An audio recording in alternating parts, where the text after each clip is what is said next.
Timur جب hospital سے واپس آ رہا ہوتا ہے تو راستے میں اسے ایک گجرے والا بچہ دکھائی دیتا ہے۔ تیمور کو یاد آتا ہے کہ ماں نے بتایا تھا کہ منہ دکھائی کے رنگ میں نے الماری میں رکھی تھی، لیکن وہ باکس اب خالی ہے، پتہ نہیں رنگ کہاں چلی گئی۔ تو تیمور 2 گجرے اسے خرید لیتا ہے۔ اس کو تو یہی لگ رہا ہوتا ہے کہ آئمہ کا موڈ شدید خراب ہوگا، یقیناً ہونا بھی چاہیے کیونکہ حرکتیں ہی ایسی ہو رہی تھیں۔ تیمور کہیں نہ کہیں نوٹس کر رہا تھا کہ درِ شہوار جان بوجھ کے تو کچھ غلط نہیں کر رہی، آخر سب چیزیں درِ شہوار کے ہاتھ سے ہی کیوں غلط ہو رہی ہیں؟ اور پھر سب مہمانوں کے سامنے درِ شہوار نے منہ پھاڑ کے یہ بھی کہہ دیا کہ پتہ نہیں اتنے مسئلے کیوں ہو رہے ہیں، یہ بھابھی کیسا نصیب لے کے آئی ہے ہمارے گھر میں۔ تیمور کو تو تبھی درِ شہوار کی بات بہت بری لگی تھی، لیکن پھر بھی اس نے اگنور کر دیا۔ اب جب وہ گھر آتا ہے تو اس کی توقع کے بالکل برعکس آئمہ تو بالکل پولائٹلی بیٹھی ہوتی ہے، الٹا اس سے کہتی ہے کہ بھابھی تو بہت پریشان لگ رہی تھیں، آپ کو وہیں رک جانا چاہیے تھا، بلکہ آپ بتاتے تو میں بھی وہیں آ جاتی۔ تیمور اسی بات پہ آئمہ پہ بہت زیادہ فدا ہو جاتا ہے اور اس سے کہتا ہے کہ میں جانتا ہوں کہ آج کا دن بہت برا گزرا، پر میں یہ بھی جانتا ہوں کہ یہ دن برا کس کی وجہ سے گزرا، لیکن تم بے فکر رہو، میں تمہاری زندگی جتنی پاسبل ہو سکے گا خوبصورت بنانے کی کوشش کروں گا۔ میرے پاس ابھی بہت زیادہ تو نہیں ہے، لیکن مجھے یقین ہے کہ بہت جلد بہت ترقی بھی کروں گا اور تمہیں وہ ساری خوشیاں دینے کی کوشش کروں گا جو تم ڈیزرو کرتی ہو۔ لیکن ساتھ ہی اسے کہتا ہے کہ منہ دکھائی میں ابھی میرے پاس زیادہ لینے کی گنجائش نہیں تھی، ایک انگوٹھی تمہارے لیے لی تھی لیکن پتہ نہیں وہ کہاں چلی گئی۔ آئمہ اس بات کا بھی برا نہیں مناتی اور کہہ دیتی ہے کہ بھئی انگوٹھی آخر کہاں جا سکتی ہے، بعد میں تسلی سے ڈھونڈیں گے، گھر سے ہی نکل آئے گی۔ تو تیمور اسے وہ گجرے دکھاتا ہے کہ فی الحال تمہاری منہ دکھائی میں یہی ہے۔ آئمہ تو ان گجروں کو بھی دیکھ کے بہت زیادہ خوش ہو جاتی ہے اور تیمور کو بہت شکریہ ادا کرتی ہے کہ آپ نے پھر بھی پوری کوشش کی سب کچھ کمپلیٹ کرنے کے لیے، میں آپ کے ساتھ بہت خوش رہوں گی، میں جانتی ہوں۔ یہاں درِ شہوار جسے لگ رہا تھا کہ آئمہ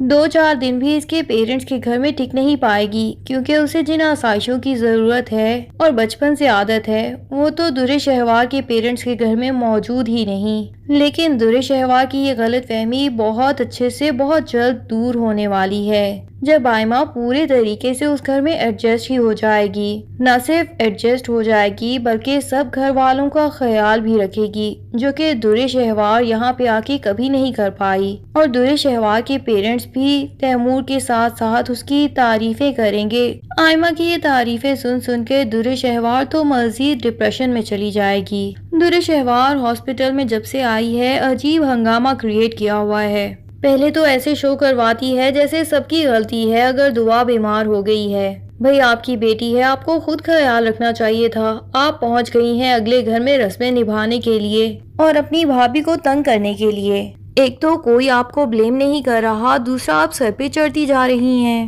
ابھی بھی ایسے پریشان ہو کے دکھاتی ہے اور اپنے بھائی کو بھی کہہ دیتی ہے کہ آپ ہی یہیں رک جاؤ۔ ولید تو تیمور سے کہتا ہے کہ ہم سب یہاں موجود ہیں، آپ بے فکر ہو کے اپنے گھر جائیں، وہاں پہ بلا وجہ ہی آئمہ بھی پریشان ہو رہی ہوگی اور آج آپ کا اسپیشل دن ہے، آپ کو آئمہ کے ساتھ ہی ہونا چاہیے۔ لیکن درِ شہوار صاف ہی کہہ دیتی ہے کہ بھئی جس طرح آپ نے اپنے بہن بھائیوں کو یہاں اکٹھا کیا ہوا ہے نا، مجھے بھی اس وقت اپنے بھائی کی ضرورت ہے، میں بہت پریشان ہوں،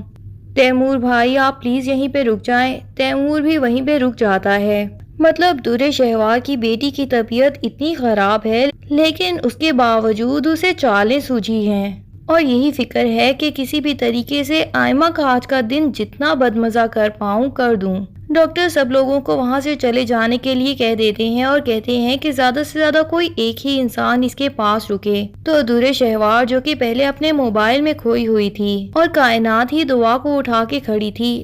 لیکن ڈاکٹر کی بات سننے کے بعد درِ شہوار کہہ دیتی ہے کہ بھئی تم سب جاؤ، میں ماں ہوں، مجھے ہی یہاں رکنا چاہیے۔ سب لوگ تو ہاسپٹل سے چلے جاتے ہیں اور اس کے بعد درِ شہوار ولید کو مزید کمپلیکس کرنے کی کوشش کرتی ہے۔ ولید اپنی بیٹی کو ہاتھ لگانے دیتا ہے تو اس کا ہاتھ بھی جھٹک دیتی ہے اور پھر کہتی ہے کہ بھئی آپ کی تو بیماری جیسے کیسے میں نے برداشت کر لی تھی، لیکن اگر یہی بیماری آپ کی وجہ سے میری بیٹی میں بھی آئی تو میں بالکل برداشت نہیں کر پاؤں گی اور میں آپ کو معاف بھی نہیں کروں گی، جیسے یہ ولید کی غلطی ہو کہ اس نے جان بوجھ کے اپنی بیماری اپنی بیٹی میں منتقل کی ہو۔ ولید تو اس بات پہ در شہوار کا منہ ہی دیکھتا رہ جاتا ہے اور در شہوار آگے سے کہتی ہے کہ بھئی آخر میں کیسے دو مریضوں کو گھر میں سنبھالتی رہوں گی، پہلے ہر وقت آپ کی دوائیاں شوائیاں اور ہر ٹائم پہ ٹینشن ہی لگی رہتی ہے، اب دعا کی بھی ایسے ہی فکر کرنی پڑے گی۔ حالانکہ ڈاکٹرز بھی بتا چکے ہیں کہ یہ صرف تھوڑی سی الرجی تھی اور سردی لگی ہے، لیکن در شہوار نے تو اس بات کو ایسے اچھالا ہے کہ ولید تو اس بات پہ اس سے معافیاں ہی مانگتا رہ جائے کہ میری وجہ سے میری بیٹی میں یہ تکلیف منتقل ہوئی ہے، مجھے معاف کر دو۔ دوسری طرف شہیر بھی ہاتھ دھو کے در شہوار کے پیچھے پڑ گیا ہے اور اسے بلیک میل کر کے ملنے کے لیے بلاتا ہے کہ اگر تم یہاں نہ آئی تو میں تمہارے گھر آ جاؤں گا، پھر خود ہی اپنے شوہر کو یا اپنے گھر والوں کو صفائیاں دیتی رہنا۔ در شہوار کو بالآخر شہیر سے ملنے جانا ہی پڑتا ہے۔ شہیر اس کے سامنے اپنی محبت کی قسمیں کھانے لگتا ہے کہ میں تم سے سچ میں محبت کرنے لگا ہوں اور اب اس قابل بھی ہو گیا ہوں کہ تم جس چیز پہ ہاتھ رکھو میں وہ تمہیں دلا دوں گا، تمہاری کوئی بھی خواہش ادھوری نہیں جانے دوں گا۔ پر در شہوار کہہ دیتی ہے کہ میری ساری خواہشوں کی تو تکمیل میرا شوہر ولید بھی کرتا ہے۔ تو شہیر کہتا ہے کہ ولید تمہارا شوہر ضرور ہے لیکن تم اس سے محبت نہیں کرتی، یہ بات میں اچھے سے جانتا ہوں۔ پر در شہوار اس کا جواب شہیر کو دینا مناسب نہیں سمجھتی کیونکہ محبت تو وہ شہیر سے بھی نہیں کرتی تھی،